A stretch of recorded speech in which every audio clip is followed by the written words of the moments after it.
Hi, I'm Dakota Schildknecht, and welcome to my learning management system. I chose Canvas to do my LMS through. So, as you can see, I've got different modules here. So, I've got a welcome module for students, module 1, 2, 3, 4, and 5. I'm a fourth grade teacher, and I chose to complete my LMS on math. And so, we are going to just take a tour of my system and just keep in mind fourth grade students, there's a wide level of ranges. And so, I kept that in mind when building this for my students. The first thing that my students are going to do is start here, and this gives them a breakdown of what I expect and kind of who I am. So they're going to see a little bit about me and then kind of just very briefly how to navigate. So, like when you're finished, please click on the next on the bottom right. You can see that I've got my Bitmoji sprinkled in my modules just so the students are able to kind of see me without actually seeing me, since this is a virtual learning system and I'm not going to be there in person. It's just comforting for some students to see me throughout. So you're going to see it sprinkled. This is an online course, and so just so the students are aware of their goal and what their standards are, I have those listed right here for our course level objectives as well as our unit level objectives. And then I link to the DESE item specs, and so if students or parents want to look further into it, it's listed there for them and they can find what they need. This is an academic learning management system, and it's online. So students might not be able to grasp it, just like we know in the classroom, they don't always get it on the first time.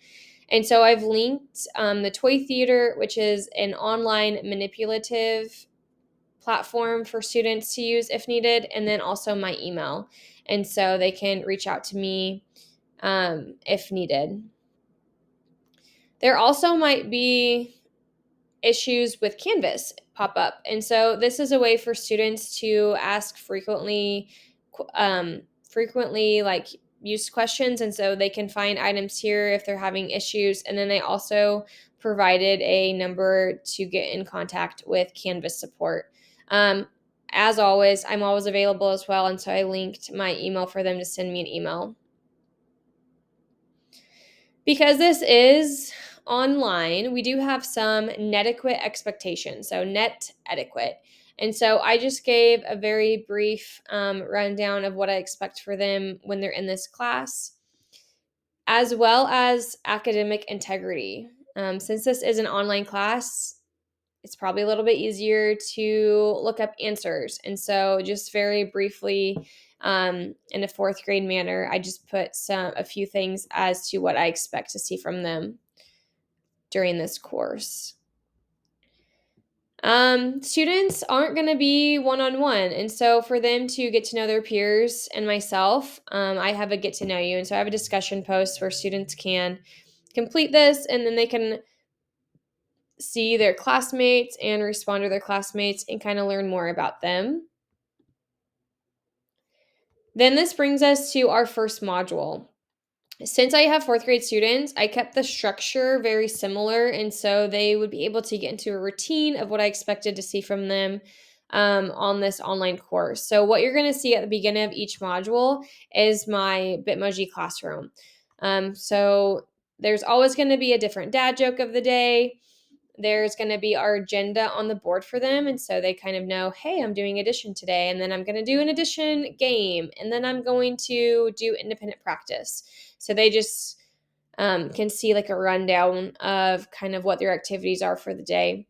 There's also a linked brain break for them. And so if they get a little antsy sitting there on their computers, they can turn this on and kind of get the wiggles out. So even though we're not there to do brain breaks, they can do it on their own when needed. While we're here, just to give you a little picture of the following days of this module, the students could look and see the next skill and the kind of what we're doing. And so you can see all of the modules. We've got multiplication right there. We've got perimeter and area. And so they're able to see what's coming up, which is kind of nice for them. The next thing we have is my addition instruction. So students aren't able to see me in the classroom. And so the next best thing is a video of someone teaching addition. I like the videos because they're able to listen to another teacher explain things, and then they're able to pause it and maybe go back and look at it again if needed. I want them to be able to know like what your agenda is for the day. So I've got that stated up there for them, and then their learning standard that we're going over, as well as instructions. So I purposely kept it a little bit shorter, and so students aren't struggling with the amount of reading, and then they're able to work on the math. So you have a video right here, and then it says to click next on the right. So we're going to do that. So after the video, we always have a practice for them. So for this instance, I chose a Splash Math. And so they're able to log into Splash Math right there. They can use their class code to get in, and then their password. Sometimes I do a Booklet, maybe a quizzes, just kind of um, stuff that the students are going to be engaged with, and then it's not the same monotonous thing every day, but it's in the same order every day that they do.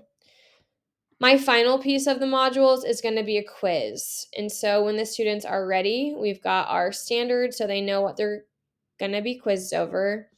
And then we have, I normally try to keep it to 3 to 4 questions just so I can see who is understanding it and then who might need a little bit more assistance and for me to reach out to them. So if we go back to our modules over here, we can see that we've got addition, we've got subtraction, multiplication, you've got multiplication comparison, so breaks that down for the students. We have area, perimeter, and volume. So I'm going to take a look at that real quick in Module 4. One thing that I like about the discussion post is I can add different elements into it. So for this discussion, I have students reading a book, and it's more challenging for students to get to the same book. So what I did is I just linked it there. And so everyone's able to read the same book, whether their reading skills are at a 4th grade level, beyond 4th grade, or not quite at 4th grade. So it's available for everyone. I also have made sure that they know that they can use closed caption when needed, and so they can read along if that is something that they prefer. So students are going to take care of reading the book or listening to the book, and then they're going to answer this prompt down here. So after they've had examples and we've practiced and we've read the book, then they're going to do an activity. I let them kind of pick what works best for them. And so they're going to look around their house, they're going to find items, and then they can find area and perimeter. They're going to do a discussion, and since I'm not able to scaffold for my students because they're not with me, I provided a sentence frame for students that may need that. And so I'm just trying to make the accommodations without actually being there to make the accommodations for students. And so this is a great way to do that. If we go back over here to modules, you just get an overview of what we did. So we've got module 1, 2, 3 with multiplication, 4 with perimeter, and then 5, we're kind of putting it all together. So you're able to see that I've got pages provided for students with information. We've got quizzes on there. We've got discussion posts. We've got activities. And so there's just a variety of things that students are able to do. This one uses the flip, and then we've got a scoring rubric so the students know exactly what they need to do. Yeah, so if my students would be using this, they've got plenty of variety, but also enough routine that they're able to complete it, hopefully independent or with little help. Thank you for taking a look at my LMS, and have a great day.